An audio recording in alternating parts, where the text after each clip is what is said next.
Shalom, saudara-saudariku yang dikasihi Tuhan. Gereja merayakan Hari Raya Pentakosta, di mana pada hari raya ini Roh Kudus turun atas para rasul, memenuhi mereka. Dan kitab suci mengisahkan, terutama dalam Kisah Para Rasul, ketika Roh Kudus itu memenuhi diri para rasul kemudian mulai berbicara, mulai berkata-kata, mulai bersaksi mengenai karya agung Allah, perbuatan-perbuatan besar Allah diwartakan oleh mereka. Dan setelah gereja lahir pada hari raya Pentakosta ini, umat Allah secara terus-menerus melanjutkan kesaksian tersebut.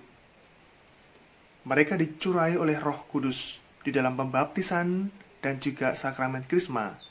Dan oleh sebab itu, mereka dimampukan pula oleh Roh Kudus untuk berani bersaksi, berbicara, mewartakan karya agung Allah, perbuatan-perbuatan besar Allah dalam hidup mereka.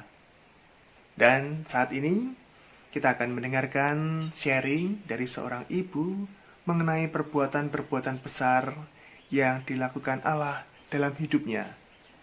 Mari kita dengarkan bersama-sama. Oke, selamat pagi. Perkenalkan, nama saya Ibu Ana. Bicara tentang kebesaran Allah, memang Allah itu sungguh luar biasa dalam hidup saya. Saya dulu berasal dari Muslim.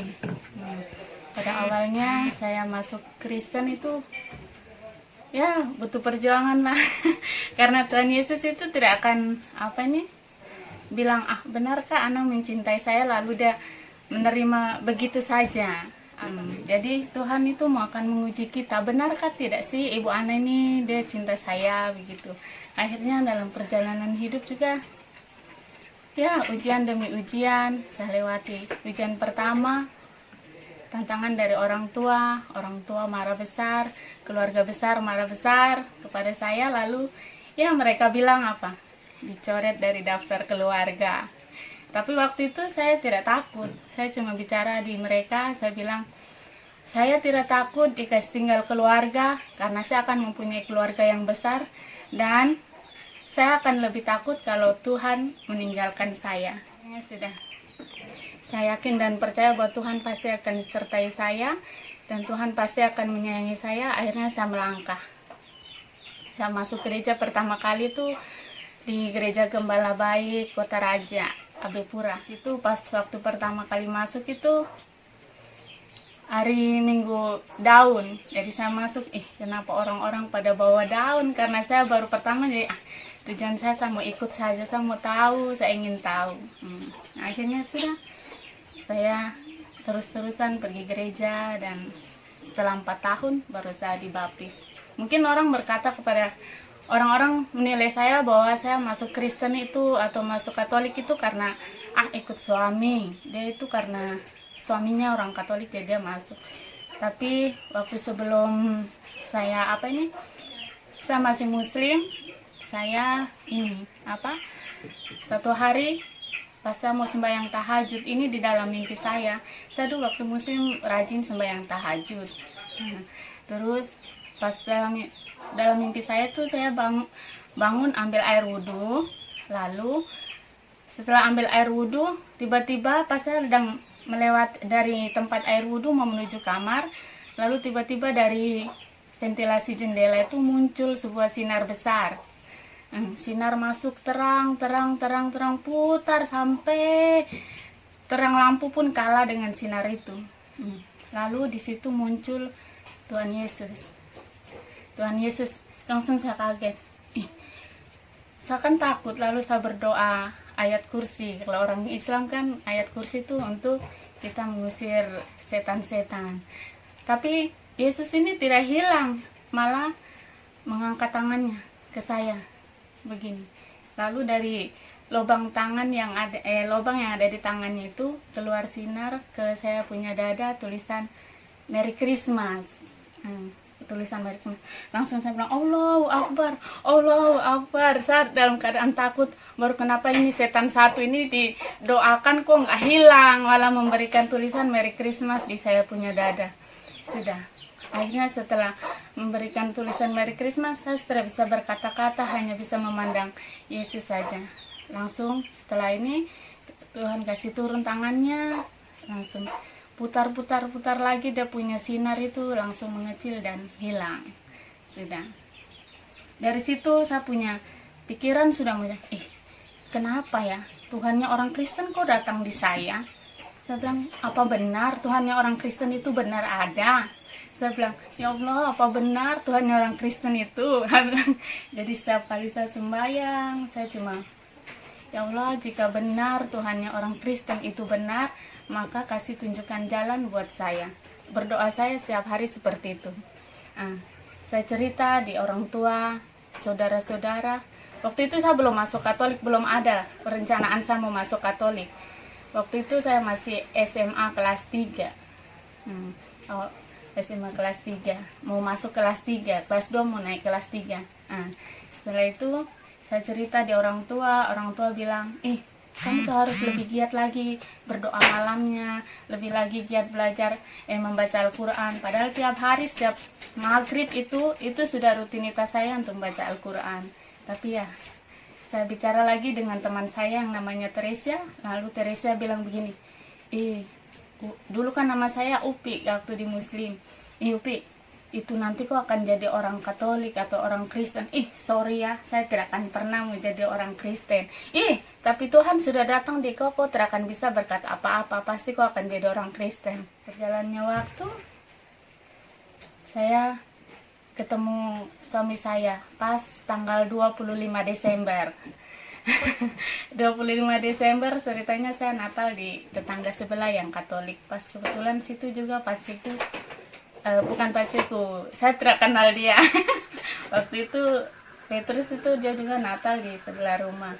Akhirnya dia kenalan dengan saya, alasannya bilang dia mau pindah kuliah di kampus Uncen. Akhirnya dia bilang mau cari tahu bagaimana caranya, jadi mau cari relasi supaya bisa masuk. Bilang besok mau kita bisa ajak jalan. Langsung saya ini orang yang tidak pernah keluar rumah, selalu di dalam rumah, jadi mau pergi dengan orang saya sudah rasa takut duluan. Saya pikir saya tidak mau, tapi biar sudah saya jalan, sekali-kali saya keluar rumah. Akhirnya saya keluar rumah, jalan dengan dia, terus dia bilang begini, saya ini kamu tidak apa-apa kenalan dengan saya ini orang Katolik. Dia bilang begitu. Sudah pas saya pengen kenal juga dengan orang Katolik, akhirnya sudah saya kenalan dengan dia. Terus dia bilang begini, sebenarnya saya itu alasan saja mau untuk pindah ke Uncen, sebenarnya saya itu suka kau, dia bilang. Akhirnya langsung bagaimana ya, saya belum pernah lihat kamu, saya bilang begitu. Saya belum pernah kenal kamu, saya tidak tahu siapa kamu. Cuma aku pikir kamu tuh orang Islam, namanya Arifin, padahal kamu Katolik. Saya bilang iya. Terus baru dia tanya, bagaimana sih kriteria cowok yang kamu cari? Saya kalau cari cowok itu kriterianya yang rajin sembahyang, yang bisa pimpin saya ibadah begitu. Terus kalau saya pengennya juga kalau macam cowok ya keluaran dari pondok pesantren. Saya bilang gitu. Kalau saya ini keluaran dari seminari. Dia bilang, seminari itu apa? Seminari itu pondok pesantrennya orang Kristen. Sudah, dari situ saya langsung, pas sudah. Saya bilang, berarti pas sudah saya dapat dia ini. Saya bilang, langsung, Arif ini dia bilang nih, biar sudah. Kalau dia kan mengungkapkan kalau dia suka saya. Dia bilang, saya kasih waktu 1 minggu untuk kamu cari tahu tentang saya. Tapi dia bilang, terus saya jawab, tidak, biar sudah hari ini juga kita jadian. Karena saya pikir bahwa dia itu keluaran dari seminari, pasti dia bisa mengajar saya tentang Katolik. Akhirnya sudah saya terima.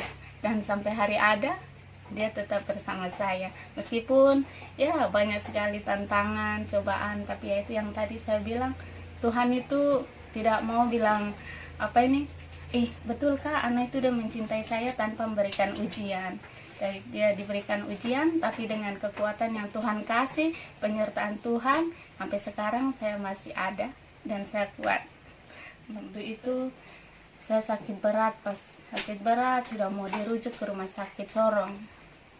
Terus malamnya saya mimpi, sebelum mau dibawa ke rumah sakit Sorong, saya mimpi saya ini pakai baju pengantin, terus mau jatuh ke dalam jurang di atas jembatan, hanya berpegangan besar ini saja, pegang begini saja.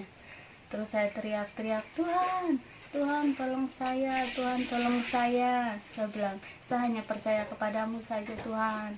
Nah, terus suara Tuhan ini tidak ada kelihatan orangnya, cuma kelihatan kedengaran suaranya dengan satu batu besar begini, hitam.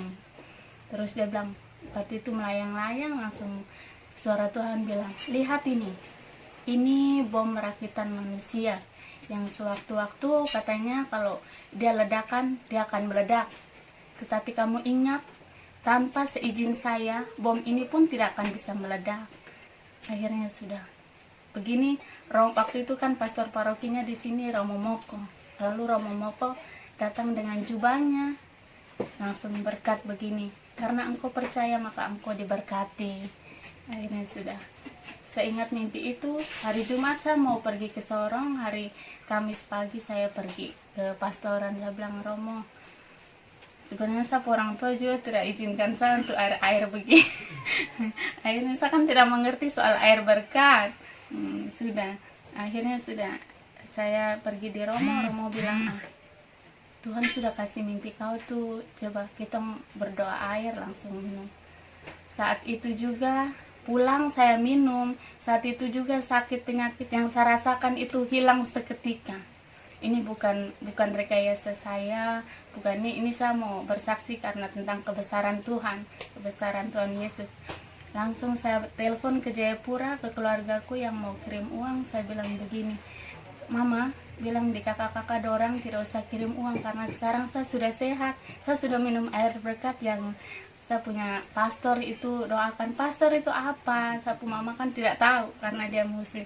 Pastor itu ini kiainya orang Katolik. Oh iya sudah nak, tidak apa-apa kau minum air di situ. Itu yang saya percaya dengan air berkat. Jadi kalau macam saya sakit, meskipun saya berobat, saya yakin dengan kekuatan Tuhan melalui air berkat, garam berkat itu saya disembuhkan. Itu Rama. Terima kasih. Saudara-saudariku yang dikasih Tuhan, itulah sharing dari saudari kita, betapa Allah telah berkarya sedemikian luar biasa dalam hidupnya. Tentu Anda juga memiliki kisah-kisah yang tak kalah luar biasa. Betapa Allah mencintai Anda melalui hidup Anda, berkarya secara luar biasa dalam hidup Anda.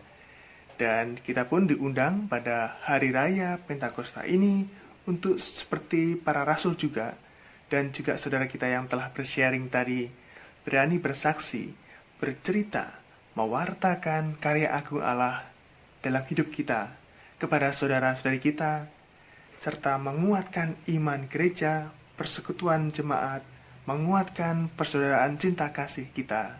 Maka Allah sungguh-sungguh hadir. Roh Kudus telah memenuhi kita dan memampukan kita untuk menjadi saksinya. Berkat Tuhan menyertai kita sekalian. Amin.